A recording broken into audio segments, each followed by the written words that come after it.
Instrumentos en las manos del Redentor, escritos por Paul David Tripp. Capítulo 1. La mejor de las noticias. Una razón para levantarse en la mañana. ¿Cuál es la mejor noticia que usted pueda imaginar? ¿Cuál es su sueño en la que dice, si solamente...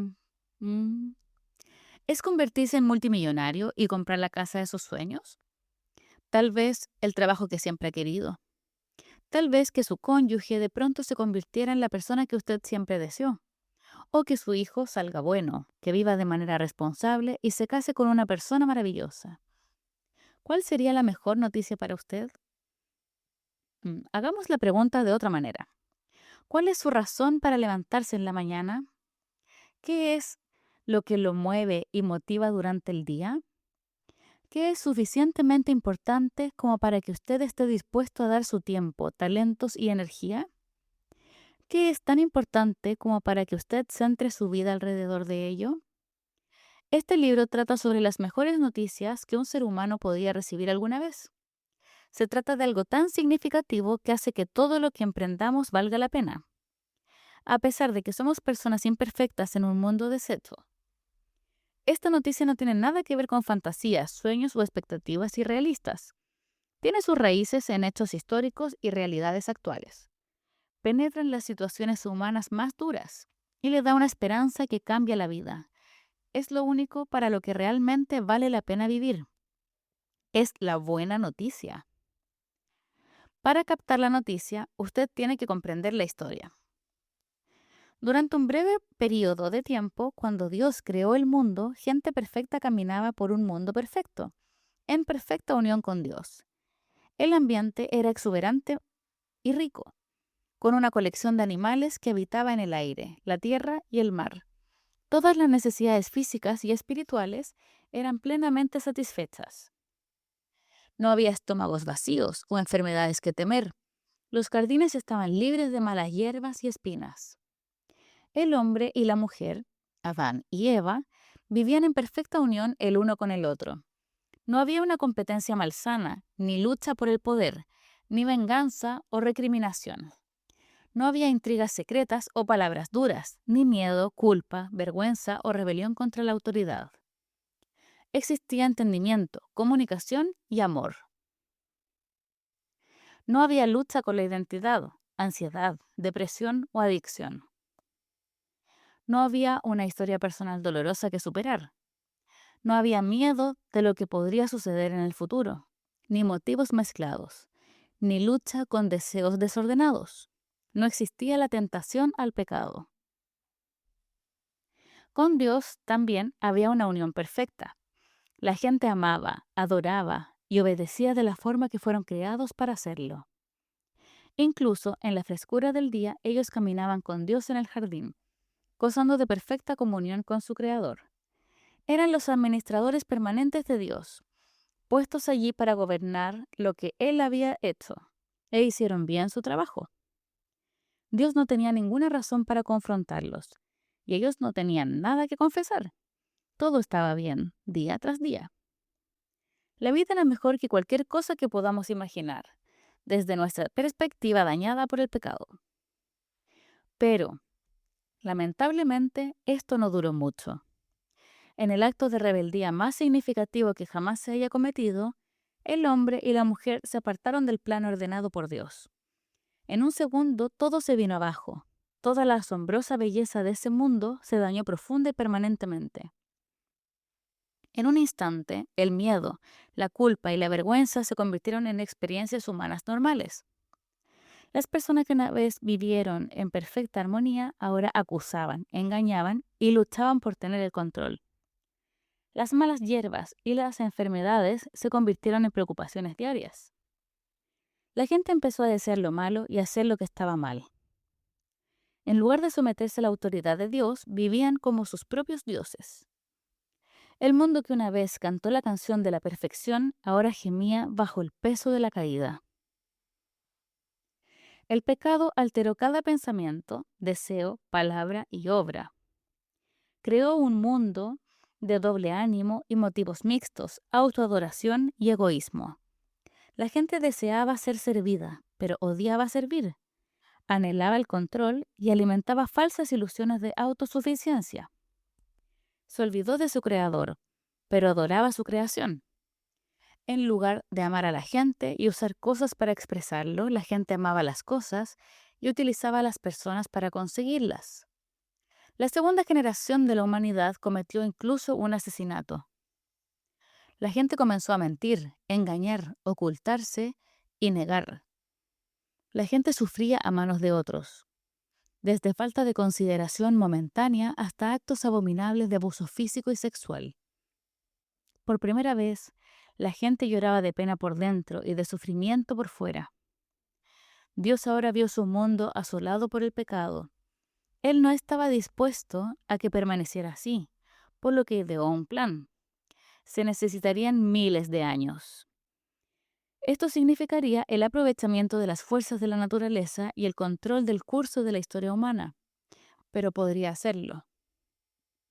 Desde el momento de la caída, y generación tras generación, Él controló todas las cosas para algún día poder arreglar lo que había sido tan terriblemente dañado. A este mundo, en el momento justo, Dios envió a su Hijo unigénito. Ahora, la mejor de las noticias. El primer anuncio de esta buena noticia es tan breve que sería fácil de pasar por alto. Aparecerá al principio del Evangelio de Marcos a solo unas pocas frases en un pequeño verso. Sin embargo, es un resumen adecuado acerca de la razón por la que Jesús vino. Marcos registra las palabras de Jesús de esta manera. El tiempo se ha cumplido y el reino de Dios se ha acercado.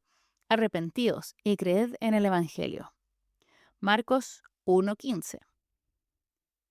Uno se puede ver tentado a pensar que esto es solo la forma que Jesús usa para presentarse a sí mismo, pero su anuncio es más que eso.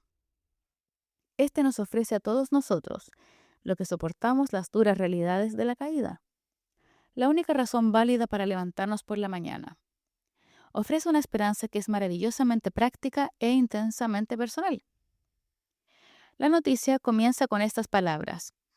El tiempo se ha cumplido. Jesús está diciendo, esto es en lo que Dios ha estado trabajando.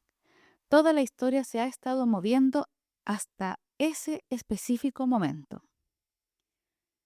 Dios no había olvidado o perdido el interés en la humanidad. Desde aquella primera y horrible caída en el pecado, Él había estado preparando el mundo para este día. Lo que parecía sin sentido y fuera de control era, de hecho, el desarrollo de la historia maravillosa de la redención de Dios, que alcanzó su crescendo con la venida de Cristo. Piensa en esto. Todo lo bueno y lo malo de las historias del Antiguo Testamento tenían un propósito. Todas las batallas, viajes, pruebas, reinos, revelaciones y milagros, todas las intrigas políticas y personales fueron parte de un cuidadoso plan para llevar al mundo a este punto. Mucho antes de que las palabras de Marcos se pronunciaran, Dios había estado diciendo a su pueblo que iba a restaurar lo que se había quebrantado. Pero ellos pocas veces entendieron. Jesús comienza su ministerio diciendo, ¿entienden lo que finalmente está ocurriendo? Este es el día anunciado por los profetas, cuando la esperanza nublada se convierte en una realidad brillante. El tiempo se ha cumplido. La pregunta es, ¿se ha cumplido el tiempo para qué? Jesús está anunciando la cercanía del reino de Dios. Es una manera tranquila de decir, yo soy el Rey de Reyes y he traído conmigo el poder de mi reino. Cristo en otras partes deja en claro que este reino no es un gobierno político o terrenal. Él lo llama un reino entre vosotros. Ver Lucas 17 del 20 al 21. La solución redentora de Dios no vendría mediante una revolución política o guerra física. La batalla principal se libraría y ganaría en los corazones humanos. En nuestra cultura ensimismada necesitamos ver la grandeza de este reino. No podemos reducirlo al tamaño de nuestras necesidades y deseos. Nos lleva más allá de nuestras situaciones personales y nuestras relaciones. El Rey no ha venido para que se cumplan nuestras agendas, sino para involucrarnos en algo más asombroso, glorioso y maravilloso de lo que jamás podríamos imaginar. Tal vez la mejor manera de entender estos grandes propósitos es escuchar a escondidas en la eternidad. En Apocalipsis 19 del 6 al 8, la gran multitud de los redimidos se encuentra delante del trono y como el estruendo de las muchas aguas exclama: Aleluya, porque el Señor nuestro Dios Todopoderoso reina. Gocémonos y alegrémonos y démosle gloria, porque han llegado las bodas del Cordero, y su esposa se ha preparado, y a ella se le ha concedido que se vista de lino fino, limpio y resplandeciente. Piense en lo que están cantando. No es: me dieron aquel trabajo, mi matrimonio fue fantástico, estuve rodeado de grandes amigos y mis hijos salieron buenos. No se trata de: vencí la depresión y dominé mis temores. Dos cosas cautivan los corazones de la multitud allí reunida. La primera es que Cristo ha ganado la victoria final. Su voluntad se ha cumplido. Su plan se ha llevado a cabo y reina inobjetablemente para siempre. Dios ha reunido a un pueblo que siente pasión por su gloria y encuentra su principal consuelo en su gobierno. Son personas que siguieron por fe y obedecieron a un gran costo, que se sacrificaron y sufrieron, y jamás se arrepintieron de ello. Estos han encontrado una satisfacción duradera en la persona y el gobierno del Redentor. La segunda cosa gloriosa es que la gran celebración ha llegado finalmente. Las bodas del Cordero. Un grito ensordecedor se escucha cuando la multitud se da cuenta de que no solo ha sido invitada a la boda, la multitud es la novia. Está vestida con el lino más fino. Todas las cicatrices y las manchas del pecado se han ido. Todos los trapos de iniquidad han desaparecido. Está finalmente y para siempre limpia. Está de pie ante el novio, pura y santa. Cuando escuchamos la eternidad, nos damos cuenta que la esencia del reino es que Dios cambie radicalmente a la gente, pero no en ese sentido de ensimismamiento que nuestra cultura asume. Cristo vino a romper nuestra lealtad a esa agenda atrofiada y a llamarnos a la única meta para la cual vale la pena vivir. Su reino tiene que ver con la manifestación de su gloria y la gloria de los santos. Él vino, vivió, murió y resucitó para producir este cambio. Esta es la obra y la vida que Él nos ofrece a cambio de la gloria temporal que de otra forma nosotros buscaríamos. Esta agenda del reino tiene como objetivo controlar nuestros corazones y transformar nuestras vidas. Note que Cristo relaciona la buena noticia con un llamado al arrepentimiento. La Biblia define el arrepentimiento como un cambio radical del corazón que trae como resultado un cambio radical en la dirección de la vida. Esto solo es posible si hay poder para cambiar. Qué cruel sería llamar al arrepentimiento a personas paralizadas por el pecado sin darles el poder para hacerlo. Aquí es donde el mensaje se pone más emocionante. Jesús está diciendo: un cambio perdurable del corazón es posible porque yo he venido. Sí, el mundo está terriblemente deshecho, pero el Rey ha venido, trayendo consigo el poder y la gloria de su reino. Tal vez usted esté atado a un pecado específico que nunca ha sido capaz de vencer.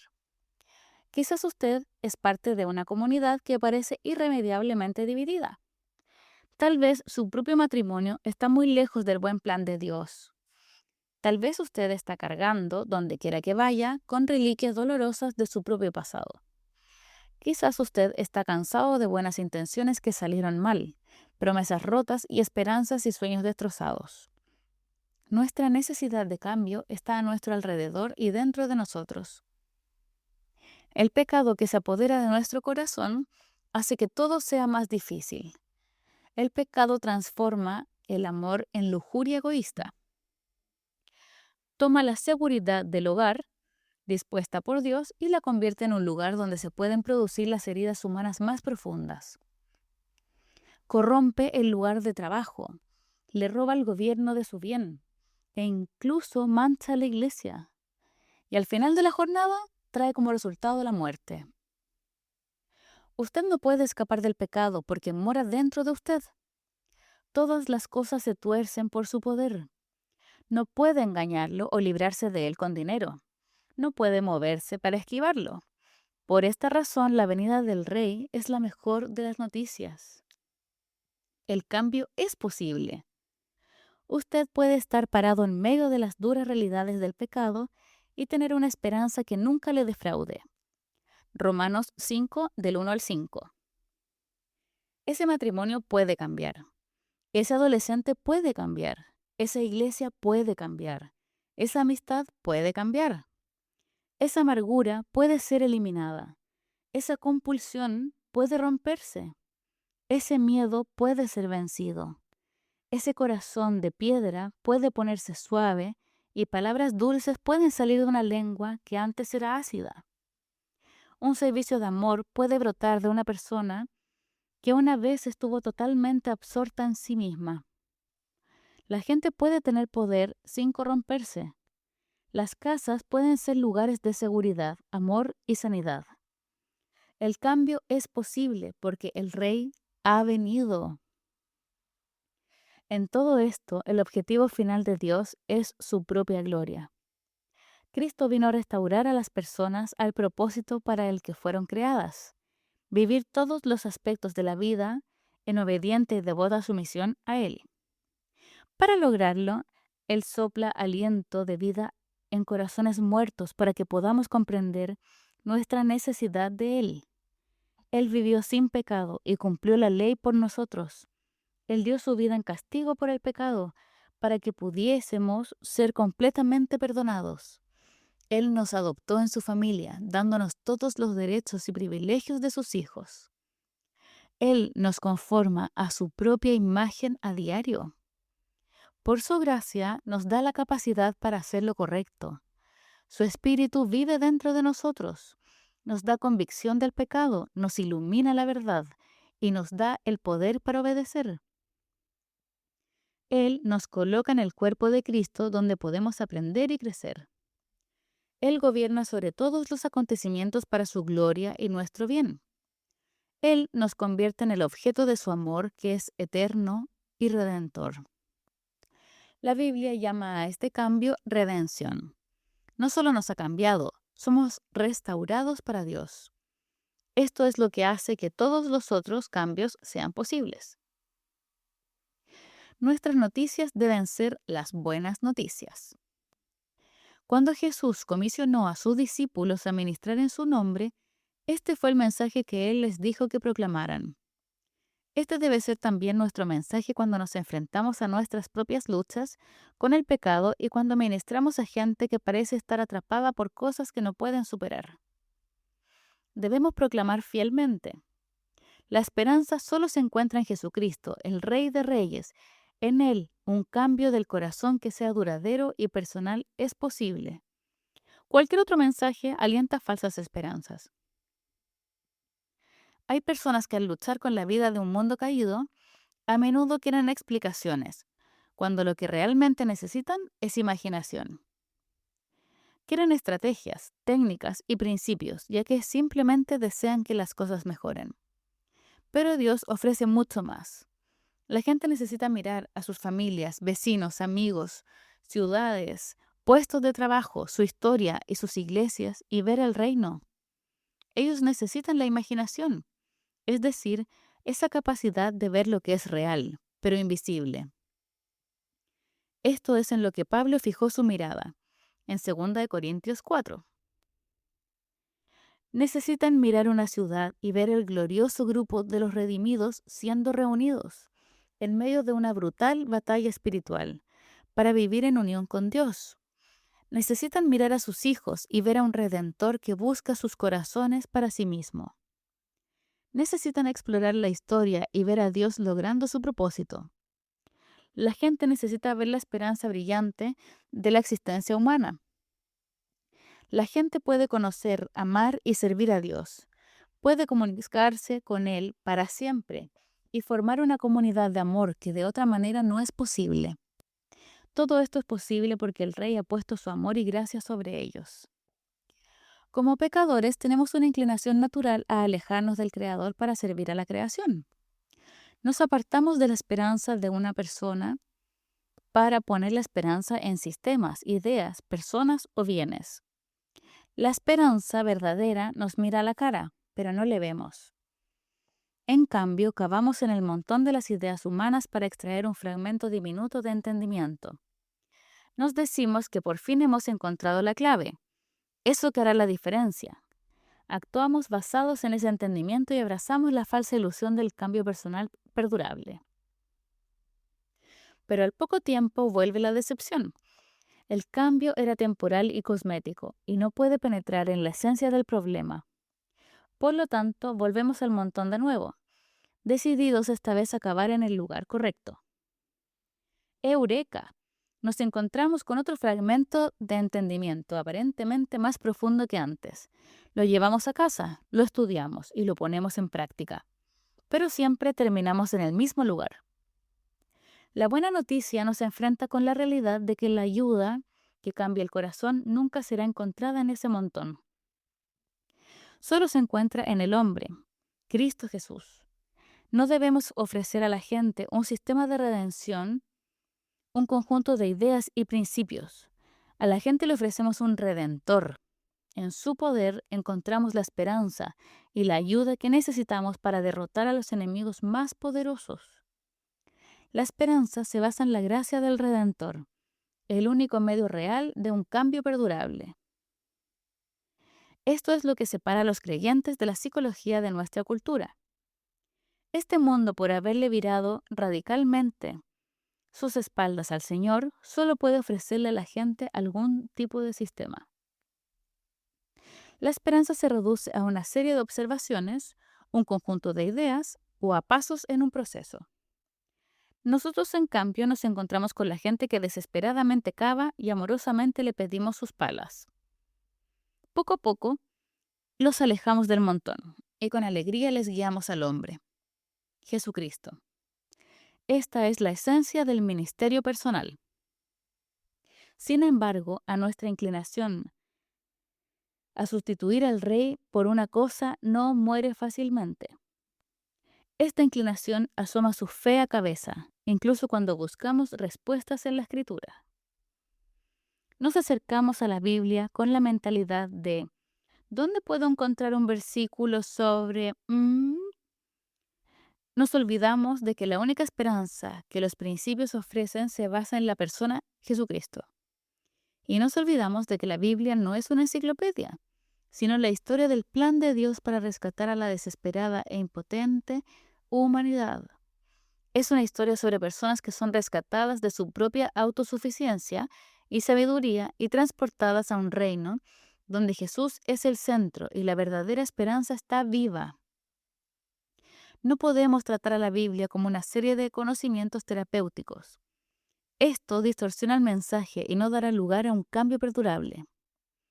Si un sistema puede darnos lo que necesitamos, Jesús nunca hubiera venido. Pero Él vino porque lo que estaba mal con nosotros no podía arreglarse de otra manera.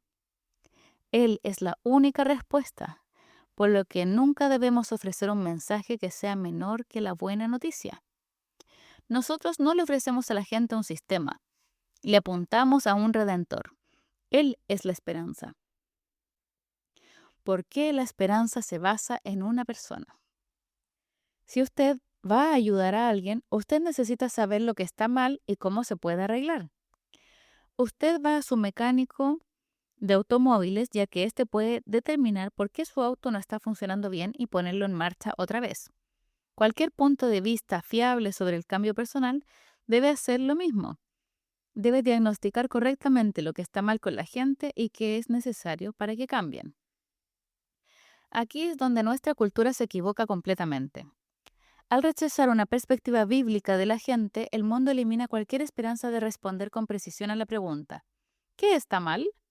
Y si responde mal a esta pregunta, ¿cómo es posible que ofrezca una solución adecuada? ¿Por qué hacen las personas lo que hacen? ¿Es mi problema fundamentalmente un problema de información?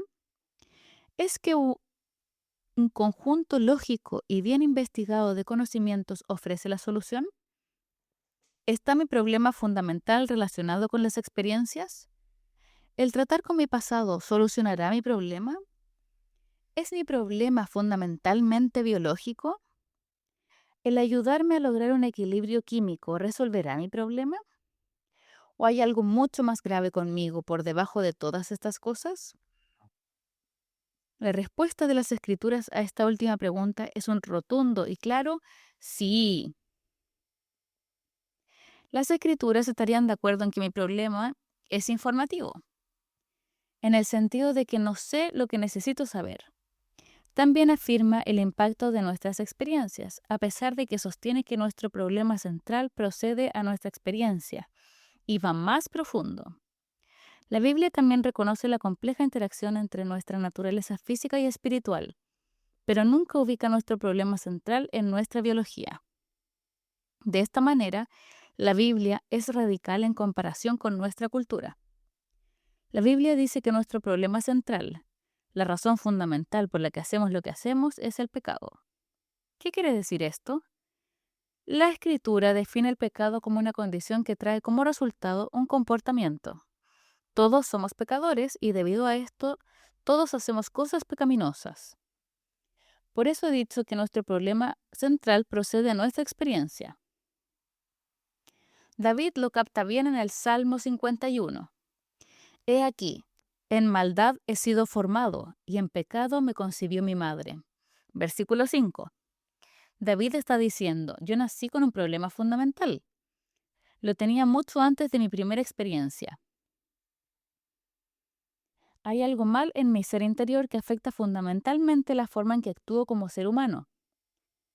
Esto tiene estruendosas implicaciones. El pecado es ineludible, ya que es mi naturaleza como ser humano. Marca todo lo que pienso, digo y hago. Guiará mis deseos, mi respuesta a la autoridad y mi toma de decisiones. Alterará mis valores, dirigirá mis esperanzas y sueños, y dará forma a toda interpretación que haga. Si usted va a lidiar con sus propias dificultades o ayudar a otros que quieren tratar con ellas, tiene que corregir los pensamientos erróneos. Sí, debe lidiar con el sufrimiento del pasado y con las causas por las que el cuerpo no está funcionando correctamente. Pero hay que hacer más. Debe ayudarles a conquistar el pecado que distorsiona todas estas experiencias. Consideremos dos ejemplos. Pamela venía de un hogar muy abusivo. El peor momento del día era cuando su padre llegaba a casa del trabajo. Pamela trataba de estar fuera de la casa o muy bien escondida en su habitación con el fin de mantenerse fuera de peligro. Estas fueron experiencias poderosamente influyentes. Debemos llorar con Pamela y debemos estar enojados con los daños causados en su contra. Pero debemos hacer más. Al examinar las luchas actuales de Pamela, uno se da cuenta de que su problema no es solo su experiencia, sino cómo ella ha tratado con esta. Pamela es muy controladora, por lo que es difícil trabajar con ella o ser su amigo. Ella está constantemente discutiendo, siempre exigiendo que le den la razón. Ella está obsesionada con lo que la gente piensa de ella, lo que moldea todas las interacciones que tiene con los demás. Su lema personal es, ¿qué hay para mí? Ella es excesivamente crítica y juzga, y casi nunca le da a alguien el beneficio de la duda. Pero cuando Pamela habla con usted, ella se presenta como alguien que sufre profundamente. Alega sentirse constantemente rechazada y sola. Se siente perpleja que la gente la vea intimidante. Ella siente que nadie respeta su opinión.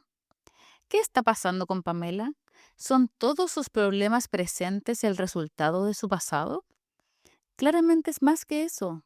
Pamela no solo está luchando con los horrores de su pasado, sino que también con la forma en que ha tratado con ellos. Aquí es donde las escrituras nos llevan siempre. Si el pecado es parte de nuestra naturaleza, siempre estaremos lidiando no solo con nuestro pasado, sino con cómo el pecado distorsiona la forma de tratarlo. La ayuda solo vendrá cuando nos ocupemos de nuestro pasado y de nuestro propio pecado. Esto es esencial porque los pecadores tienden a responder pecaminosamente cuando otros pecan contra ellos. Por eso, la única esperanza de Pamela y de nosotros es un redentor. no podemos salir de nuestra pecaminosidad. Necesitamos algo más que un amor, aliento, transformación, información y entendimiento. Necesitamos rescate. Cualquier otra cosa no solucionará lo que realmente está mal en nosotros. Considere una segunda persona. Marco. El padre de Marco era un anciano activo en su iglesia y su mamá estaba comprometida con el ministerio. Se crió en un buen hogar cristiano donde el culto familiar era una experiencia compartida a diario. El padre de Marco trabajó duro y tuvo mucho éxito. Sus padres tenían una relación sólida y mantenían una buena comunicación con sus hijos. Marco fue a una escuela cristiana y sus padres pudieron costearle una buena universidad. Sin embargo, no todo está bien con Marco. En el momento de hablar con Marco, ha tenido una serie de puestos de trabajo a corto plazo y se ha casado 2 veces. Está visiblemente molesto. Marco se queja de que vive en un mundo de idiotas, que no tienen tiempo para escuchar a alguien que sabe lo que está diciendo. Dice que ha perdido sus empleos debido a que sus jefes se intimidaron por el hecho de que él sabía más sobre sus negocios que ellos mismos.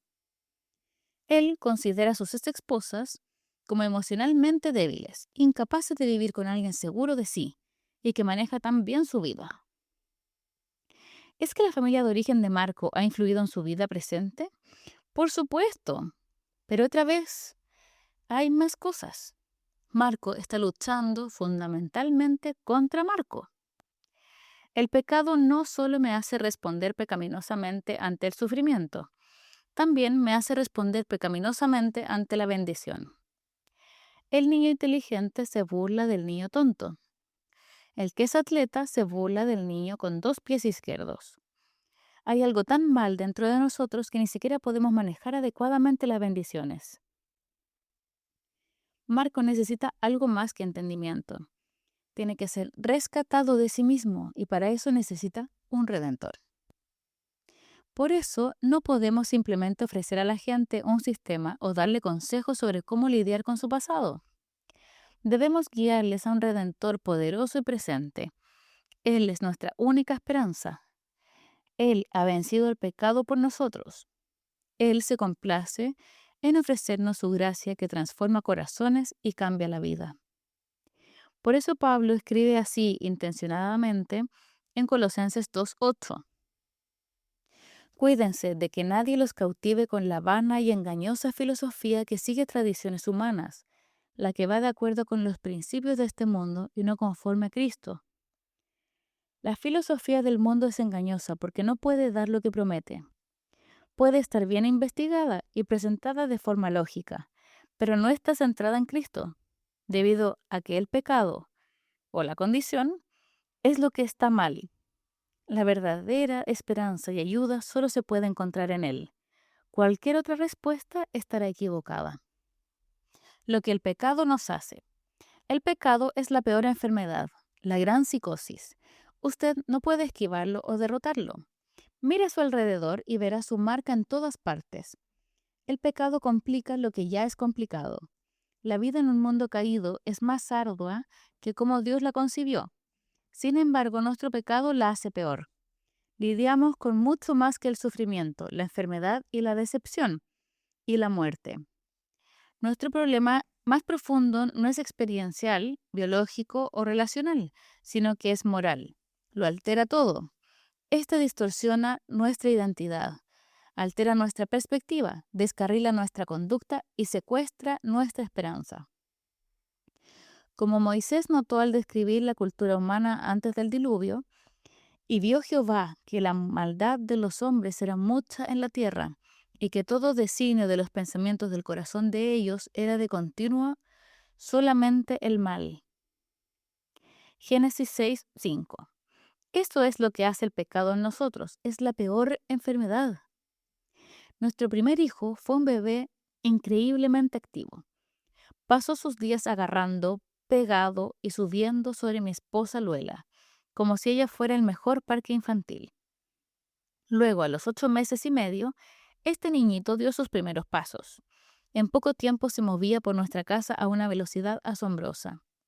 Recuerdo que pensé que no parecía algo normal. No debía estar caminando, pero lo hacía. Cuando un bebé comienza a caminar, necesita ser protegido de una serie de peligros en el hogar. Una forma de proteger a su hijo es ponerse de rodillas, mirarle a la cara y advertirle sobre los peligros específicos. Usted lo lleva por toda la casa y le señala las cosas que deben evitarse. Parecía una enorme pérdida de tiempo a su edad, pero seguía adelante y advertía a mi hijo acerca de la toma corriente en cada habitación. Yo le dije, no los toques y nunca introduzcas nada en ellos, podría matarte. Él me miró y con una mirada en blanco, mientras que un dedo jugueteaba con su camiseta y el otro iba por la mitad de su nariz. Le pregunté si entendía. Él asintió con la cabeza de una forma poco convincente y salió tambaleándose a su próxima aventura de párvulo. Estaba seguro de que no había logrado nada. Un par de días más tarde, yo estaba leyendo en la sala cuando por el rabillo del ojo vi a nuestro bebé que me miraba a escondidas. Me miró y luego a la pared, y luego a mí, repitiendo varias veces el ciclo. Cuando él pensó que yo estaba lo suficientemente distraído, salió disparado hacia el tomacorriente. Pero justo antes de que le diera el primer y emocionante toque, él hizo algo que me dejó sorprendido. Se detuvo, miró hacia atrás para ver si yo estaba mirando, y luego estiró su mano hacia el tomacorriente mientras yo saltaba en su ayuda. Esa última mirada demostró que había comprendido mi conferencia para párvulos, que sabía que estaba actuando en contra de mi voluntad, que él estaba tratando de ocultar su rebelión y que se sentía inexplicablemente atraído a lo que había sido claramente prohibido. Al menos 3 de los elementos devastadores del pecado se muestran claramente en esta historieta. Lo primero que el pecado produce es la rebelión. Esto es más que romper unas pocas reglas. Es un defecto fundamental en mi carácter. No es algo que aprendo. Nací con ello. Yo no tuve que enseñar a mi niño a desear lo que estaba prohibido, ni a buscar una oportunidad para eludir la autoridad e intentar alcanzar el fruto prohibido. Yo hago lo mismo y usted también. Ya se trate de parquear en la zona de no estacionamiento, esquivar el impuesto sobre la renta, huir de mamá en las tiendas de juguetes, negarse a someterse a los consejos de un anciano o satisfacer la lujuria secreta. La rebelión está presente en cada uno de nosotros. La rebelión es la tendencia innata a ceder ante las mentiras de autonomía, autosuficiencia y autoenfoque. Trae como resultado una violación habitual de los límites dados por Dios. La autonomía dice, tengo el derecho a hacer lo que quiero cuando quiera hacerlo. La autosuficiencia dice, tengo todo lo que necesito en mí mismo, por lo que no necesito depender de nadie o someterme a nadie. El autoenfoque dice, yo soy el centro de mi mundo. Está bien vivir para mí mismo y hacer solo lo que me dé felicidad. Estas son las mentiras del jardín, las mismas mentiras que Satanás ha susurrado a oídos dispuestos de generación en generación. Estas niegan nuestra estructura básica como seres humanos. No fuimos creados para ser autónomos, fuimos diseñados para estar en sumisión diaria a Dios y para vivir para su gloria. Vivir fuera de este diseño no va a funcionar. Este espíritu rebelde afecta la manera en que abordamos las dificultades y las bendiciones. La independencia, la autosuficiencia y el egoísmo nos llevan a pensar en nosotros primero y a saltar por encima de las cercas entre nosotros y nuestros deseos. Queremos el control y odiamos ser controlados. Queremos establecer las reglas y cambiarlas cada vez que nos convenga. En esencia, queremos ser Dios y gobernar nuestros mundos de acuerdo a nuestra propia voluntad. No importa en contra de qué más nos estamos rebelando. Nuestra rebeldía, en última instancia, es dirigida hacia Dios. Nos negamos a reconocer su autoridad, arrebatándole la gloria y usurpando su derecho a gobernar. El pecado también produce necedad en nosotros. La necedad cree que no hay ninguna perspectiva, visión, teoría o verdad más fiable que la nuestra. Se cree la mentira de que sabemos más. Esto nos lleva a distorsionar la realidad y vivir en mundos creados por nosotros mismos. Es como si mirásemos la vida a través de un espejo curvo que distorsiona la imagen, convencidos de que podemos ver con claridad. Mi niñito había sido advertido del peligro. pero en su necedad pensó que sabía más. La necedad controla al hombre que está cerrado al consejo de los demás y a la persona que ve poca necesidad de estudiar la palabra de Dios. Esta necedad distorsiona nuestro sentido de identidad, destruye relaciones, retrasa el crecimiento y descarrila el cambio. La necedad nos convence de que estamos bien y que nuestras decisiones rebeldes e irracionales son correctas y son lo mejor. La necesidad es un rechazo de nuestra cultura básica como seres humanos. Nunca fuimos creados para ser nuestra propia fuente de sabiduría. Fuimos diseñados para ser receptores de la revelación, dependientes de las verdades que Dios nos enseña, y para aplicar esas verdades en nuestras vidas. Fuimos creados para basar nuestras interpretaciones, opciones y comportamientos en su sabiduría. Vivir fuera de esto nunca va a funcionar. Cuando David dice en el Salmo 14:1, dice el necio en su corazón, no hay Dios. Llega al fundamento de la necedad. Nuestra necedad es un rechazo a Dios, un deseo innato para reemplazar la sabiduría de Dios por la nuestra. Detrás de todo esto queremos ser nuestros propios dioses y revelarnos a nosotros mismos toda la verdad que necesitamos. Por último, el pecado nos hace incapaces de hacer lo que Dios ha dispuesto que hagamos. Esta incapacidad matiza cada situación y relación de nuestras vidas. No es solo que no quiera hacer la voluntad de Dios o que yo crea que mi forma es mejor. Es que incluso cuando tengo las intenciones correctas no puedo llevarlas a cabo. Siempre quedo lejos de los estándares de Dios. ¿Se ha preparado usted alguna vez para una conversación difícil con un amigo? Usted ensaya sus palabras y anticipa las posibles respuestas de la otra persona. Intenta identificar dónde la conversación podría complicarse y se prepara para no decir algo de lo que se arrepentirá.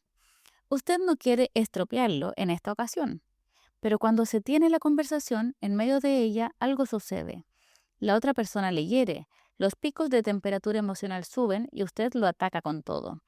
Después del incidente, usted no lo pudo creer. Hizo exactamente lo que había decidido no hacer. El apóstol Pablo captura poderosamente esta experiencia en Romanos 7. Porque no hago el bien que quiero, sino el mal que no quiero. Esto hago. ¿No ha pasado usted por esto también? Pablo continúa. Así que queriendo yo hacer el bien, hallo esta ley, que el mal está en mí. Porque según el hombre interior, me deleito en la ley de Dios, pero veo otra ley en mis miembros, que se rebela contra la ley de mi mente, y que me lleva cautivo a la ley del pecado que está en mis miembros. Versículos 19, del 21 al 23. Pablo dice en efecto, aun cuando deseo someterme a la voluntad y a la autoridad de Dios y escuchar su sabiduría, termino haciendo lo que está mal. Fracaso a pesar de mis buenas intenciones. No es solo que somos rebeldes y tontos, el pecado nos hace moralmente cuadriplégicos. Somos intrínsecamente incapaces de hacer lo correcto. ¿Quién de nosotros podría decir que nuestra ira hacia nuestros amigos siempre ha sido justa? ¿Qué esposo podría decir que siempre ha amado a su esposa como Cristo amó a la iglesia? ¿Qué persona ama consistentemente a su prójimo como a sí mismo? Fallamos en estas cosas, incluso cuando queremos hacer el bien, porque el pecado ha atrofiado nuestros músculos morales. Simplemente no podemos hacer el bien para el cual fuimos creados. Este es uno de los resultados más trágicos de la enfermedad más grave, el pecado. Como seres humanos no podemos caminar por la vida por nuestra cuenta. Necesitamos rescate, sanidad y perdón. En resumen, necesitamos a Dios.